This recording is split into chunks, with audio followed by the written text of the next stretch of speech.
इस हिंदू सम्मेलन का एकमात्र उद्देश्य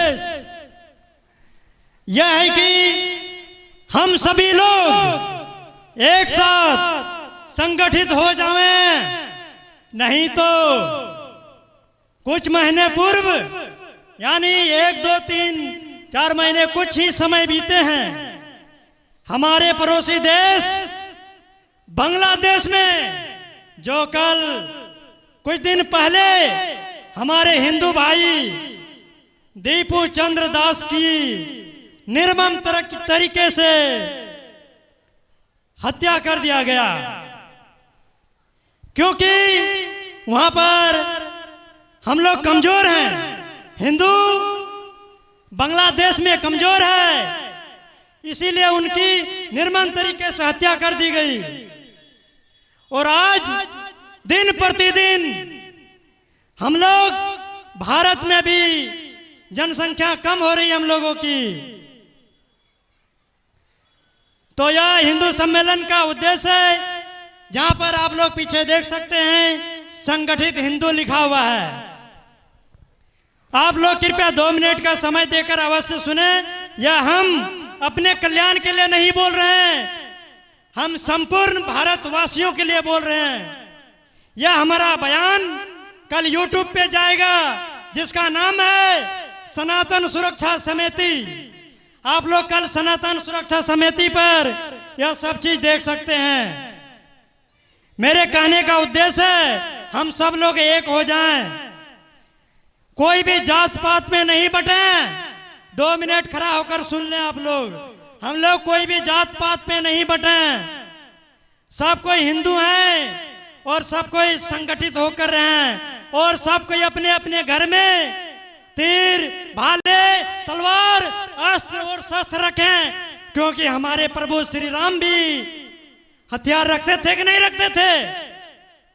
प्रभु के पास, श्री राम के पास तीर और धनुक हमेशा रहते थे कि नहीं रहते थे? आप लोग बोलिए, एक बार जोर से बोलिए हाँ या नहीं। हमारे भगवान विष्णु जी के पास अस्त्र शस्त्र है या नहीं? सुदर्शन चक्र है। हमारे प्रभु शंकर जी के पास शस्त्र है या नहीं? क्या है? भाला रखते हैं, त्रिशूल रखते हैं कि नहीं रखते हैं? रखते हैं ना? तो बताइए हम लोगों को भी रखना चाहिए नहीं? क्योंकि कभी भी संकट किसी पर भी आ सकता है। जैसे हमारे अध्यक्ष हितेश गांधी जी बता रहे थे, अभी यदि किसी के घर में यदि सर्प भी निकल जाए तो उसको मारने के लिए लाठी खोजने की आवश्यकता पड़ती है। यदि किसी के घर में कभी अनायासी भगवान ना चाहे कुछ हो जाए, किसी से बहस हो जाए, विरोधी पार्टी से हो जाए, तो क्या हमारे पास अस्त्र और शस्त्र हैं जिसके साथ हम लोग उन लोगों से निपट सके?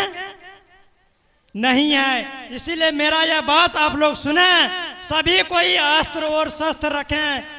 दिन प्रतिदिन हम लोग भारत में हिंदुओं की जनसंख्या कम हो रही है। जब से ये कांग्रेस सरकार बने थे उसके बाद उसने एक नियम बनाया था, हम दो हमारे दो। यह सिर्फ हिंदुओं के लिए था, यह पाकिस्तानियों के लिए, मुस्लिमों के लिए नहीं था। हमारी बात अगर अच्छे लगे तो आप लोग ध्यान देंगे। यह सिर्फ हिंदुओं के लिए था और पाकिस्तानियों के लिए नहीं। मुस्लिम के 5-6 बच्चे होने पर उसको पुरस्कार दिया जाता था, 6,000 14,000 का पुरस्कार दिया जाता था। और हिंदुओं के लिए कानून बनाया गया। यह कैसा कानून है जिसमें हिंदुओं को कमजोर करने के लिए कानून बनाया गया, जिससे हिंदू दिन और प्रतिदिन कम होने लगे? पहले तो ये तक हम दो और हमारे दो, अब आजकल हम लोग देखते हैं क्या हम दो हमारे दो से भी हो गया हम दो हमारी एक। उसके बाद कुछ दिन ऐसा भी कहीं कहीं सुनने को मिलता है, ना बच्चा ना चच्चा, नींद आई अच्छा। बताइए है कोई न्याय? दिन प्रतिदिन इसी कारण हम लोग का देश में हिंदुओं की संख्या कम हो रही है। और यदि हम लोग का संख्या कम हो जाएगा तो क्या हम लोग विरोधी पार्टी से लड़ सकते हैं? जीत पाएंगे? क्या हमारी विजय होगी? आप लोग बताएं, क्या हमारी विजय होगी? नहीं हो सकती है। जब तक हम लोग संगठित नहीं होंगे विजय नहीं होगा। इसीलिए अपने गांव इटारी में बाबा बजरंगबली का मंदिर है, जिस प्रकार मुस्लिम लोग हर शुक्रवार को बैठक करते हैं, अपने चर्चा करते हैं कि कैसे क्या होना चाहिए, ईसाई लोग हर रविवार को यह चर्चा करते हैं कि कैसे क्या होना चाहिए, वो लोग अपना संगठित करने के लिए। इसलिए हम भी, मैं खंड करवा धमदाहा का राष्ट्रीय स्वयंसेवक का संघ कौशल कुमार, मैं यह प्रण लिया हूं कि पूरा जहां तक हो सके मैं घूम घूम के इस देश के रक्षा के लिए, सनातन धर्म की रक्षा के लिए सबको एकत्रित करूंगा। और अपने ग्राम इटारी बजरंगबली के मंदिर में हर मंगलवार को अपना बैठक होगा, जिसमें सबसे पहले हनुमान चालीसा का पाठ होगा। उसके बाद हम लोग भी अपना संगठित होंगे, अपना धर्म को संगठित करेंगे और अपना हिंदू को संगठित करके कैसे हम लोग एक रहे, इस पर चर्चा करेंगे।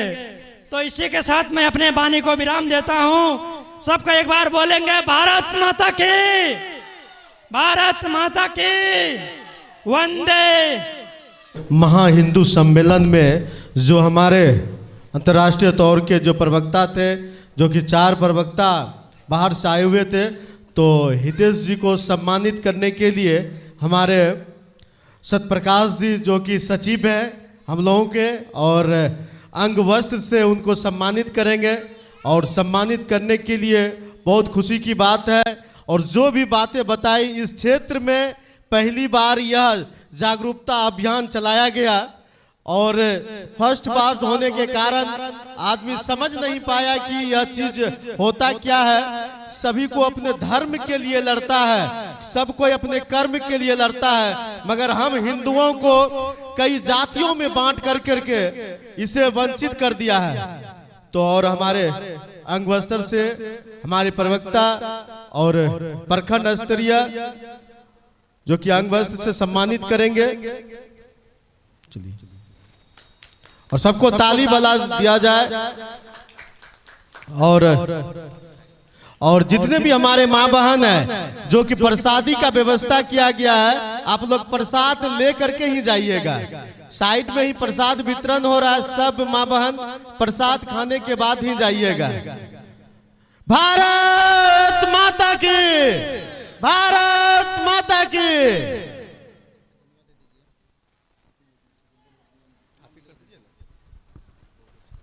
आज के इस कार्यक्रम में, यानी आज के हिंदू सम्मेलन कार्यक्रम में जिन लोगों का अहम योगदान रहा, उनको हम लोग धन्यवाद वादन करना चाहते हैं। अध्यक्ष के रूप में संजय कुमार सिंह जी हैं, आगे आइए। संजय जी, संजय कुमार सिंह जी नहीं है। सचिव के रूप में सत्यप्रकाश आर्या जी, इन्होंने भी बहुत बड़ा योगदान दिया, जो हमारे बीच में उपस्थित हैं। सत्यप्रकाश जी के लिए एक बार जोरदार तालियां हो जाए हम लोगों पे। उसके बाद संयुक्त सचिव के रूप में निहाल भगत जी अपना अहम योगदान दिए हैं, नहीं है। कोषाध्यक्ष के रूप में ललन जी, ललन जी आगे आगे। इस कार्यक्रम को सफल बनाने में सबसे महत्वपूर्ण योगदान ललन जी का रहा है। इसके लिए हम लोग एक बार जोरदार तालियों से स्वागत करेंगे। और अन्य जो भी सदस्य हैं कमेटी में, उन सभी का आभार व्यक्त करते हुए इस कार्यक्रम का हम लोग समापन करते हैं। और